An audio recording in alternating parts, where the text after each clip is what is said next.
Bonsoir. Nous avons parlé là, de la Yirat Hashem, que les sages-femmes, à partir du moment où elles craignaient Hashem, à ce moment-là, elles sont dans une situation où il n'y a rien à faire et elles vont dire quelque chose le plus logique possible, et même si finalement c'est pas logique, eh bien le pharaon il a accepté. On va raconter une histoire dans le même sens.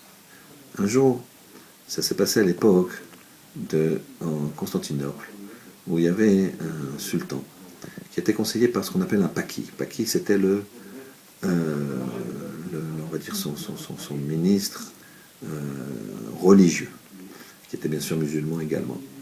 Et dans cette ville, il y avait un grand maître qui s'appelait Yitzhak Younis. Il était ami du sultan, et un jour le sultan l'a convoqué, il lui a demandé de venir le voir le soir. Il lui a dit, je ne peux pas parce que c'est le soir du Seder. Ah, il lui a dit, bon, et qu'est-ce qui se passe le Seder? Il lui a raconté un petit peu. Et il est parti à ses occupations. Le sultan, ce soir-là, il a eu envie de voir ce qui se passait. Et il est rentré, il a frappé à la porte, et il a été chez Rav Yitzhak Younis. Ils étaient assis au Seder, et voilà qu'ils font le Seder, ils regardent, très intéressés, très positifs. Et au moment de manger de la matzah, le Rav lui donne à manger de la matzah. Quel délice! Il est émerveillé.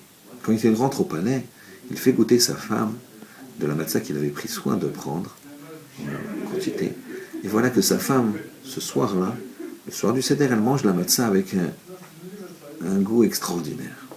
Le lendemain soir, ils avaient une fête dans le royaume, et elle se dit, et ainsi que le roi, on va donner aux ministres à manger de la matzah. Voilà que tous les ministres mangent de la matzah. Le roi leur dit, alors c'est bon. Et les ministres, ils n'osent pas, puisqu'ils voient que le roi et la reine, alors c'est bon, c'est bon. Ils lui disent, oui, oui, très bon, très bon. Ils sentent que c'est pas très bon. Alors, ils sont un petit peu embêtés. Il y avait le paki là-bas, et ils disent, dis-moi paki, comment ça se fait qu'hier soir, les matzot, elles étaient meilleures? Là, elles ont l'air moins bonnes. Le paki dit, hier soir, c'était le Seder. Bien sûr, les juifs, ils mettent du porc dans les matzot du Seder. Quoi? Ils m'ont fait manger des matzot avec du porc? Amenez-moi Yitzhak Younis tout de suite. Il est convoqué et il lui demande, alors qu'est-ce qui se passe? Comment ça se fait? Tu mets du porc dans les matzot? Mais pas du tout, votre majesté, c'est interdit pour nous de manger du porc. C'est pas possible, elles étaient tellement bonnes hier soir et aujourd'hui elles sont fades. Trouve-moi une autre réponse que ça. Je te donne 3 jours. Et si dans 3 jours t'es pas là, je te coupe la tête.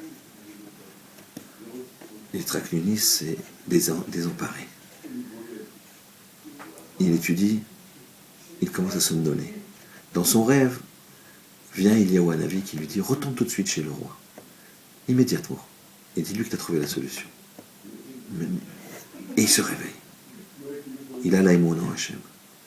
Il va au palais. Il n'a pas la solution, il ne sait pas quoi dire. Mais Eliyahu Hanavi lui dit, va retourner au palais. Il retourne au palais. Quand il arrive dans le palais, le roi lui dit, déjà, tu as la solution? Il dit, oui, j'ai une question à vous poser. Comment le paki, il sait que c'est si bon le porc?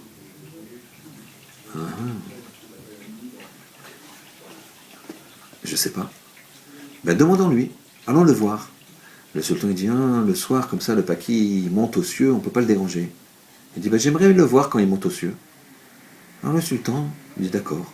Ils descendent dans les appartements du paki et là il trouve que c'est fermé. Il y a un garde devant une porte qui dit, il passe par cette porte, mais il interdit qu'on rentre. Le roi dit, laisse-nous rentrer. Bien sûr, le garde s'exécute. Il rentre dans une chambre. Et là, la chambre est vide. Et le roi dit, tu vois, il est monté au ciel. Et le Rav, il cherche un peu partout. Et il trouve, près d'une armoire, une porte dissimulée. Et voilà qu'ils ouvrent la porte. Ils descendent. Et qu'est-ce qu'ils voient? Une salle secrète, une croix. Et le paki est en train de se prosterner. Il est pris en flagrant délit. C'était pas un musulman, c'était un chrétien. Le roi est complètement furieux et le fait exécuter immédiatement. Et évidemment, s'excuse auprès du Rav Yitzhak Younis. Maintenant, réfléchissons. Le Rav Yitzhak Younis, qu'est-ce qu'il a dit? Il a dit, d'où il sait que le paki, que c'est bon le porc? il ne s'est pas justifié. Il a juste mis en cause le Paki.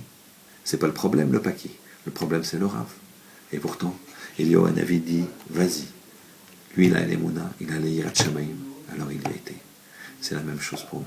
Si on le fait pour Hachem, la bracha viendra, et Bezrat Hachem, que tout ce qu'on fasse, ça soit pour la gloire d'Hachem. Shabbat Shalom.